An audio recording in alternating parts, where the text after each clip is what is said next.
ಈಗ ರಾಘವೇಂದ್ರ ಬದಿಯವರಿಂದ ಜಾನ್ವರಿಗೆ ಒಂದು ಸರ್ಟಿಫಿಕೇಟ್ ವಿತರಣೆ.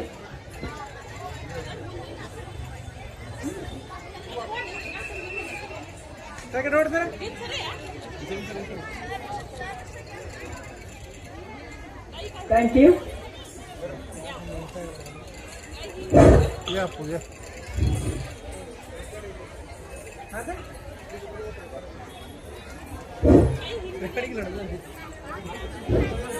ಏನೋ ಹೆಸರಿಂದ ಕಂಡೇ ಇಲ್ಲದ ಎಲ್ಲಿದ್ದೆ? ನಾವು ಈ ಬಿಜಾಪುರ ಬರ್ಬೇಕಂದ್ರೆ ಮಕರ ಸಂಕ್ರಮಣಕ್ಕೆ ವರ್ಷಕ್ಕೊಮ್ಮೆ ತವ್ರ ಮನೆಗೆ ಬರ್ತೀವ್ರಿ. ಈಗ ಸಿದ್ದೇಶ್ವರ ಗುಡಿಗೆ ಹೋಗಿ ನಾ ಈಗ ಕಾಯಿ ಒಡಿಸ್ಕೊಂಡ ಈಗ ಹೊಸಾದ ಮಾಂಗಲ್ಯ ಒಂದು ಸಾರಿ ಶಾಪ್ ಆಗೈತ್ರಿ. ಈಗ ಸಾರಿ ತಗೊಂಡ ಈಗ ಇಲ್ಲಿ ನೋಡ್ತದ ಎಲ್ಲ ಇಲ್ಲಿ ತೋಟಗಾರಿಕೆ ಇಲಾಖೆ ಒಳಗ ಬಹಳ ಎಲ್ಲಾ ಹೂಗಳ ಅರಳಿ ಈ ಒಂದು ಹೂವಿನ ಅಳಿದ ಹೂಗಳಿಗೆ ಈ ಒಂದು ರಂಗಮಂದಿರಲ್ಲಿ ಶ್ರೇಯಾ ಪಾಟೀಲ್ ಅನ್ನೋರ್ದು ಪ್ರೋಗ್ರಾಮ್ ಇತ್ತಂತ ಅದಕ್ಕೆ ನಾನು ನೋಡಕ್ಕೆ ಅಂತ ಹೇಳಿ ಒಳಗೆ ಬಂದೆ ಸರ್. ಈಗ ವರ್ಷಕ್ಕೊಮ್ಮೆ ಬಂದ್ರು ಬಹಳ ಧಮಾಕಾಗಿ ಬರ್ತಿರ್ಬೇಕ್ರಿ. ಸಂಕ್ರಮಣಕ್ಕೆ ಏನೇನೋ ತೋಟಗಾರಿಕೆ ಇಲಾಖೆಯಿಂದ ಒಳ್ಳೊಳ್ಳೆ ಕಾರ್ಯಕ್ರಮ ಹಮ್ಮಿಕೊಂಡಿರ್ತೀರಿ. ಏನ್ ವಿಶೇಷ ಇದ್ರದ್ದು? ಸರ್ ಮೊದಲಿಗೆ ನಾವು ನೀವು ಎಳ್ಳು ಬೆಲ್ಲ ತಗೊಂಡು ಎಳ್ಳು ಬೆಲ್ಲಂಗಿರೋದು ಸರ್. ಆಯ್ತು, ನೀವು ಎಳ್ಳು ಬೆಲ್ಲ ತಗೊಂಡು ಎಳ್ಳು ಬೆಲ್ಲಂಗಿರೋದು. ಎಳ್ಳು ಬೆಲ್ಲ ಕೊಡೋದು ಉದ್ದೇಶ ಏನಂತ ಗೊತ್ತಾಗ್ಲಿಲ್ಲ ಈಗ. ವರ್ಷಕ್ಕೊಮ್ಮೆ ಭೇಟಿ ಆಗ್ತೀರಿ ಅಂತ ಕೊಡ್ತೀರಾ ಹೇಗೆ? ಹಾಗೇನಿಲ್ಲ ಸರ್. ಈ ಮಕರ ಸಂಕ್ರಮಣದ ನಾವು ಆಚರಿಸುವ ಎಲ್ಲಾ ಹಬ್ಬಗಳಲ್ಲಿ ಉದಾಹರಣೆ ಅಂತ ತಗೊಂಡಂತಂದ್ರೆ ನಾವು ಶ್ರಾವಣ ಅಂತ ತಗೊಂಡಾಗ ಲಕ್ಷ್ಮೀ ದೇವರನ್ನ ಆರಾಧಿಸ್ತೀವಿ. ಆಮೇಲೆ ನವರಾತ್ರಿ ಅಂತ ತಗೊಂಡಾಗ ನವದುರ್ಗೆಯನ್ನು ನಾವು ಆರಾಧಿಸ್ತೀವಿ. ಈ ಮಕರ ಸಂಕ್ರಮಣ ಅಂತ ಬಂದಾಗ ನಾವು ಸೂರ್ಯ ದೇವರನ್ನ ನಾವು ಆರಾಧಿಸಿ ಈ ಒಂದು ಮಕರ ಸಂಕ್ರಮಣ ಕಾರ್ಯಕ್ರಮ ಈ ಒಂದು ಹಬ್ಬವನ್ನು ನಾವು ಆಚರಿಸ್ತೀವಿ. ಸೂರ್ಯದೇವನ್ ದಿನ ಬರ್ತಾನೆ ಹೋಗ್ತಾನೆ. ಇವತ್ತೇನು ಸ್ಪೆಷಲ್ ಆಚರಿಸೋ ಅವಶ್ಯಕತೆ ಏನಿದೆ? ಈ ಜನವರಿ 14ರಂದು ಈ ಸೂರ್ಯ ದೇವರ ಜಾನಲ್ರಿ ತನ್ನ ಪಥವನ್ನು ಉತ್ತರಾಯಣದಿಂದ ದಕ್ಷಿಣಾಯಣಕ್ಕೆ ತನ್ನ ಪಥ ಸಂಚಲನ ಮಾಡುವುದರಿಂದ ಈ ಒಂದು ವಾತಾವರಣದಲ್ಲೂ ಸಹಿತ ಏರುಪೇರು ಆಗ್ತದೆ. ಅದಕ್ಕೆ ನಾವು ಈ ಏರುಪೇರು ವಾತಾವರಣದಿಂದ ನಮ್ಮ ಚರ್ಮಕ್ಕೂ ಸಹಿತ ಅದು ಇಫೆಕ್ಟ್ ಆಗೋದ್ರಿಂದ ನಾವು ಬೆಳಗ್ಗೆ ಅದು ಈಗ ಈ ಮಕರ ಸಂಕ್ರಮಣದಿಂದ ಎಳ್ಳು ಮತ್ತು ಅರಿಶಿಣ ಹಚ್ಚಿ ಎಲ್ಲ ಸ್ನಾನ ಮಾಡೋದು ಇದಕ್ಕೆ ಹಿಂದಿನ ವೈಜ್ಞಾನಿಕ ಕಾರಣ ಐತ್ರಿ. ಆಮೇಲೆ ನೀವು ಬಹಳ ಜಗಳಾಡ್ತಿದ್ದೀವ್ರಿ ಕಾಲೇಜ್ನಾಗ, ಅದನ್ನೆಲ್ಲ ಬರೀನ್ರಿ. ಈ ಮಕರ ಸಂಕ್ರಮಣದಂದ್ರೆ ಈಗ ಹೊಸ ವರ್ಷಕ್ಕ ಇದು ಮೊದಲನೇ ಹಬ್ಬ. ಎಲ್ಲಾ ಕಹಿ ಘಟಗಳನ್ನು ಮರೆತು ಹೋಗಿ ಕೇವಲ ಸಿಹಿ ಘಟಗಳನ್ನು ಇಟ್ಕೊಂಡು ಮುಂದೆ ಹೋಗೋಣ. ಈಗ ಬೇರೆ ಬೇರೆ ಫಲಪುಷ್ಪಗಳಿದ್ದಾವೆ, ಸ್ವಲ್ಪ ನೋಡಿ ಆಲಾಲಿಸಿ ಮತ್ತೆ ಬರೋಣ ಬನ್ನಿ ಸರ್. Okay, thank you. ಪ್ರತಿಯೊಂದು ಹಬ್ಬದ ಹಿಂದೆ ಒಂದು ವೈಜ್ಞಾನಿಕ ಕಾರಣ ಇರ್ತದ. ಆ ಕಾರಣವನ್ನು ತಿಳಿದಾಗ ಆ ಹಬ್ಬದ ಮಹತ್ವ ನಮಗೆ ಅರಿವಾಗುತ್ತದೆ. ತಾವೆಲ್ಲರೂ ಇನ್ನೂ 9 ಗಂಟೆವರೆಗೂ ಸಾಕಷ್ಟು ಕಾರ್ಯಕ್ರಮಗಳು ಜರುಗಲಿದ್ದಾವೆ. ತಾವೆಲ್ಲರೂ ಶಾಂತ ರೀತಿಯಿಂದ ಕೂತು ಕಾರ್ಯಕ್ರಮವನ್ನು ಆನಂದಿಸಬೇಕಂತ ನಾನು ತಮ್ಮಲ್ಲಿ ಕೇಳ್ಕೊತಾ ಇದ್ದೀನಿ.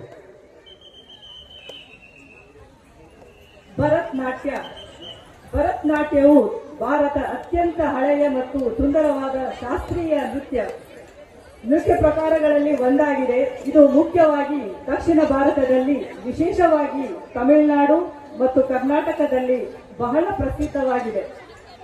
ಭರತನಾಟ್ಯ ಪದದ ಅರ್ಥ ಎಷ್ಟು ಅದ್ಭುತವಾಗಿದೆ ಎಂದರೆ ಭಾವ, ರಾಗ, ತಾಳ, ನಾಟ್ಯ, ನೃತ್ಯ ಮತ್ತು ಕಲೆ ಈ ಎಲ್ಲ ಸಾಹಿತ್ಯವನ್ನು ತುಂಬಿಕೊಂಡಿರುವ ಈ ಒಂದು ಅದ್ಭುತ ನೃತ್ಯ ಭರತನಾಟ್ಯ.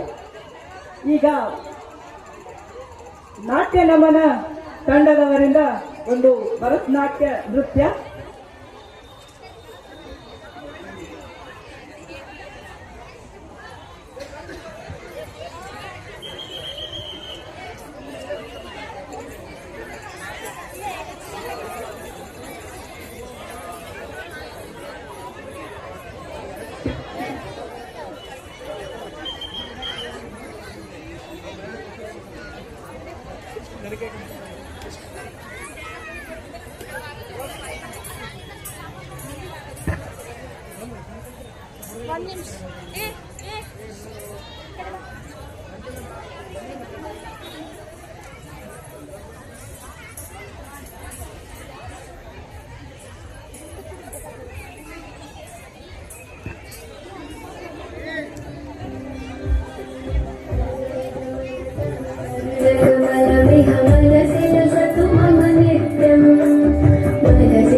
प्लेटफॉर्म अभी मूल रचना है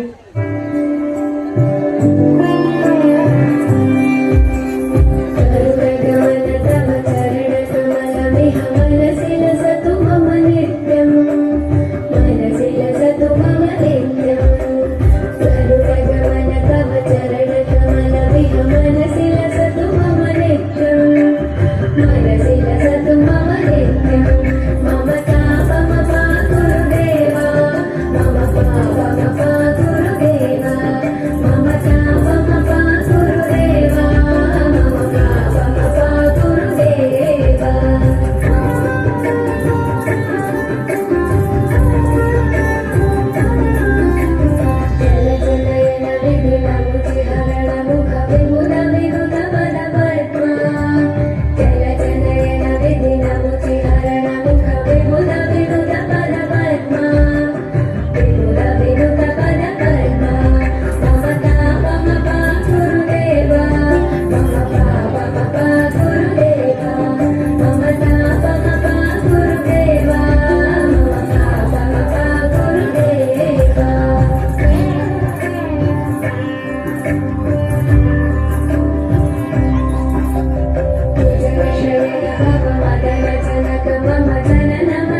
ಈ ನಾಟ್ಯ ನಮನ ತಂಡಕ್ಕೆ, ಈ ನೃತ್ಯ ತಂಡಕ್ಕೆ ಅವರಿಗೆ ತುಂಬು ಹೃದಯದ ಧನ್ಯವಾದಗಳು.